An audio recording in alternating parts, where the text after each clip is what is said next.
Hello ladies and gents, my name is Phil from Small Robot Tabletop Hobbies. Today we're going to be talking about the UK Games Expo.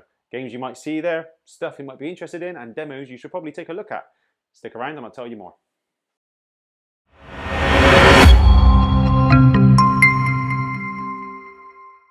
So the UK Games Expo, 1st to the 3rd of June 2018. Lots and lots of things going on. It's going to be bigger than ever, and there's lots of things to see and do. Namely, games that haven't been released yet, possible Kickstarters coming up later in the year, and smaller indie developers that you may not know about, and they're going to be showing you their wares and demoing games for you. So let's have a quick chat and see what sort of things are going to be there that I'm interested in, and possibly you may be as well. Firstly, we have a game called Albedo. This is a fast-paced deck building game. I was contacted by the developer, which was Dr. Kai Herberts, about this one. It's a conflict-based card games where players fight for dominance of the galaxy.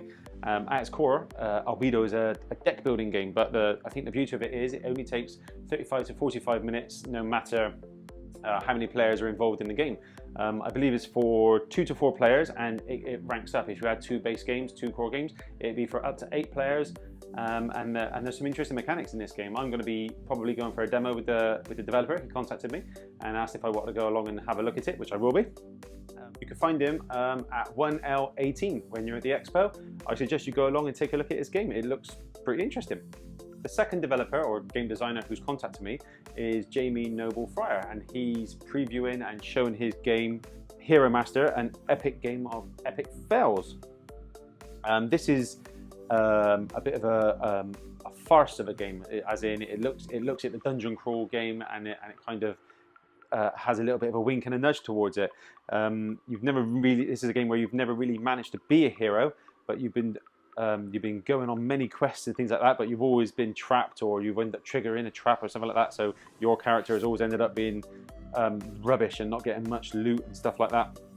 So this is a dungeon parody, I think they call it. It's a parody of a dungeon crawler. Strong humour and chaos throughout, and there's some dice thrown in there as well, so everyone likes to throw dice at times.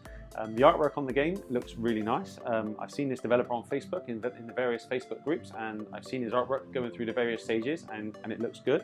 Very talented individual.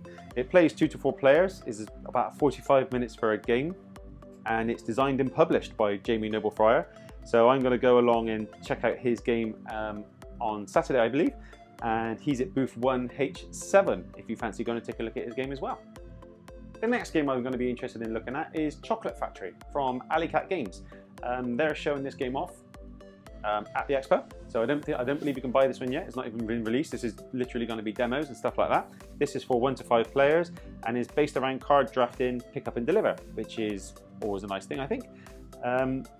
The game is based around you being a chocolatier, and you're assigned the task of chief chocolate maker in a chocolate factory, and is a Euro game of literal factory building. And I believe they've got movable parts in the game, a movable conveyor belt, which is probably funny to look at. Chocolate, and you've got to get the best chocolates out and get the best value. So, you know, worker placement, a bit of drafting in there, and some pick up and deliver. I think that's going to tick all my boxes of a game that I'm going to be interested in. The next game I want to talk about is Century Eastern Wonders, which is a game which is fully compatible with Century Spice Road. Eastern Wonders can be a standalone game, or you can chuck that game into it and make yourself a larger game. The larger game you make is called Sound to Sea. I'm pretty sure most people know about this. This game is massively popular. Published by Plan B Games, and Emerson Matsuchi is the designer. It's for 2 to 4 players, and it plays in around 45 minutes. Because of the nature of Century Spice Road, and it is a fairly good introduction to the actual hobby itself, I think Century Eastern Wonders is going to be a massive game where it's just a next step on to get people more involved in this hobby and toward the games that you know, we class as better games, if you like.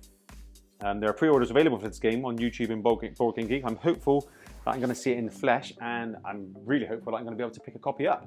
If I do, I should be showing it on the channel straight away. The next game I'm interested in seeing is Vikings Gone Wild. This is a deck building resource management game, and it's based on around a real-time strategy of a video game. So real-time strategy genre, I believe. Players can buy permanent buildings which sit in front of them, so like an RTS, you know, where you build structures and they produce for you. and it like resources and stuff like that, or you can buy units and towers and special cards to improve your deck's offense and defense capabilities. To me, that sounds pretty good. The fact that you can deck build and build resource management and actually get stuff that, you know, build structures that give you better resources. So a deck / pool builder for 2 to 4 players where attacking is the only way to win and is about 45 minutes. Sounds like a streamlined experience to me, and it's definitely one I want to pick up if I can. I think I'm hopeful to get a demo of the game. I just really like the look of it, the artwork, everything about it. So Vikings Gone Wild is quite high on my list. I want to go and have a look, really want to demo it, and if it's any good, I'm going to try and snap on myself a copy. The next one I'm interested in looking at, Villagers. Villagers is a engine building card drafting game for 1 to 6 players. So the thing that intrigues me is that is for solo. So if there's solo play in the box, that's always a bonus for me. You can actually get the game and see if you can master it and play it yourself. And then you can chuck a few more people in and the game's still gonna expand more for you.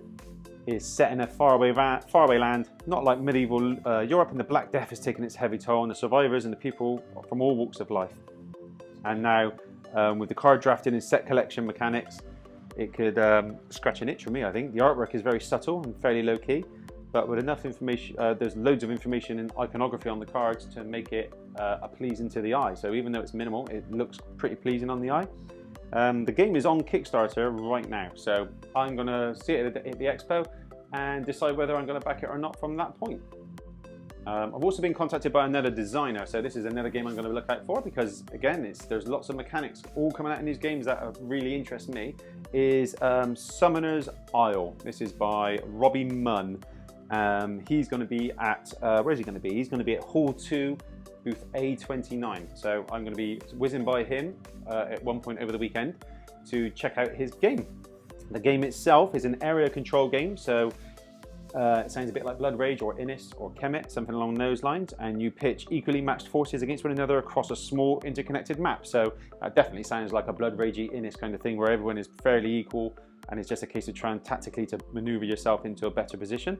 The only difference in this one is that energy is the only commodity. So energy is used to determine the winner, and it's used for also summoning your creatures. So your resources are energy, and it's also the way you win or lose. It sounds quite interesting to me. People who have already played the game, I've seen from the developer, they've mentioned that they enjoyed it.